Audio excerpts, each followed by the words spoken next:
hello' মাই dear এস্পিৰেণ্ট আকৌ লগ পাইছো তোমালোকক পুনৰবাৰৰ কাৰণে স্বাগতম জনাইছো আমাৰ কাৰেণ্ট এফেয়াৰ্ছ ডেইলি চিৰিজলৈকে ঠিক আছে আৰু এটা নতুন টপিক এইটো হ'ল 11 নম্বৰ টপিক আমি অলৰেডি যিমানবিলাক ইম্পৰ্টেণ্ট কাৰেণ্ট এফেয়াৰ্ছ ইভেন্ট হৈছে গোটেই বছৰটোত আপকামিং এক্সামৰ কাৰণে গোটেইখিনি ধুনীয়াকে ভিডিঅ' টাইপত তোমালোকক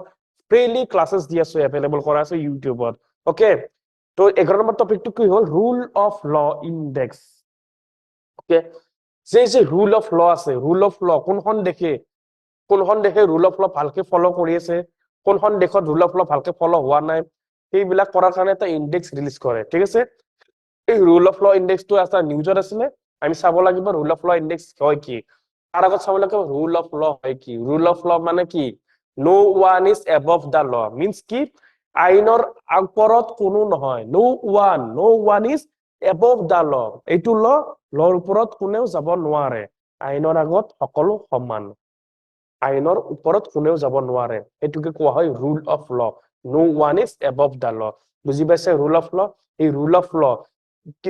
কি দেখি ৰুল অফ ল ভালকে ফলো কৰি আছে কি দেখি ৰুল অফ ল ভালকে ফলো কৰা নাই সেই বেছ কৰি ইনডেক্স বনাইছে ইনডেক্স কোনে ৰিলিজ কৰে চাম ঠিক আছে আৰু ইণ্ডিয়াৰ আমাৰ ৰেংক কিমান সেইটো চাম ঠিক আছে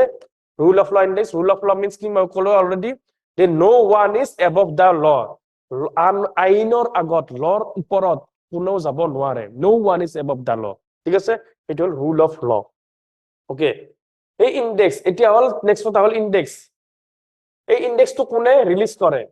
কুৱেশ্যনছ আহি যাব পাৰে প্ৰিলিমছত তো প্লিজ মন দি শুনা এই ইনডেক্সটো কোনে ৰিলিজ কৰে world justice project WJP US based civil society হয় WJP ৱৰ্ল্ড জাষ্টিচ প্ৰজেক্ট যদি কুৱেশ্যনছ আহে ৰুল অফ ল ইনডেক্স কোনে ৰিলিজ কৰে ৱৰ্ল্ড জাষ্টিচ প্ৰজেক্টে ৰিলিজ কৰে rule of law index top rank কোনে টপ ৰেংক পাইছে ৰুল অফ ল ইনডেক্সত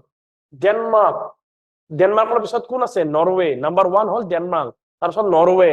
Finland Sweden আৰু জাৰ্মানী এই পাঁচখন দেশ টপ 5ত আছে একদম তলত বটমত লাষ্টৰ ফালে কোন আছে একদম তলত বটম কি আছে 142 কোন নম্বৰ ৰেংকত আছে 142 লাষ্ট ৰেংকত কোন আছে Venezuela Cambodia Afghanistan Haiti and Democratic Republic of Congo বুজি পাইছে টপ 5 ষ্টেট চালো টপ বটম ষ্টেট চালো ৰুল অফ ল ইনডেক্স কোনে ওলাই চালো ৰুল অফ ল চালো যি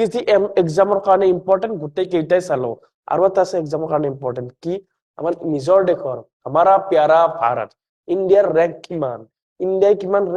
ইণ্ডিয়াৰ ৰেংক হ'ল 79 আউট অফ টোটেল 142 কাউন্ট্ৰী ইণ্ডিয়াৰ ৰেংক মনত ৰাখিবা ইণ্ডিয়াৰ ৰেংক সকলোৱে বৰ্ডত দেখা পাইছা ইণ্ডিয়াৰ ৰেংক কিমান 79 ইণ্ডিয়াৰ ৰেংক ঠিক আছে মনত ৰাখিবা কুৱেশ্যনছ আহি যাব পাৰে এই যে ৰুল অফ ল ইনডেক্স 9টা ডাইমেনশ্যনৰ ওপৰত ভিত্তি কৰি ৰুল অফ ল ইনডেক্স বনোৱা হয় কি 9টা ডাইমেনশ্যন মনত ৰাখিবা number 1 constraint on government powers fundamental rights civil justice absence of corruption order and security criminal justice open government regulatory enforcement আৰু ইনফৰমেল জাস্টিস ঠিক আছে এই কেইটাৰ ওপৰত বেছ কৰি পেলাই ৰুল অফ ল ইনডেক্স বনোৱা হয় ঠিক আছে গোটেইখিনি ক্ৰিস্টেল ক্লিয়াৰ হ'ল ফ্যাক্চুৱেল ইনফৰমেশন হয় গোটেইখিনি ডিসকাশন কৰিলো তোমালোকৰ লগত যদি কুৱেশ্যনছ আহে প্লিজ ভুল নকৰিবা কাৰেক্ট কৰি থৈ আহিবা ৰুল অফ ল ইনডেক্সৰ ওপৰত যি কুৱেশ্যন নাহক ইয়াৰ পৰা আহিব প্লিজ কাৰেক্ট কৰি থৈ আহিবা ওকে তো ইয়াতে সামৰণি মাৰিছো আজিৰ কাৰণে জয় হিন্দ জয় ভাৰত জয় Asom God bless you all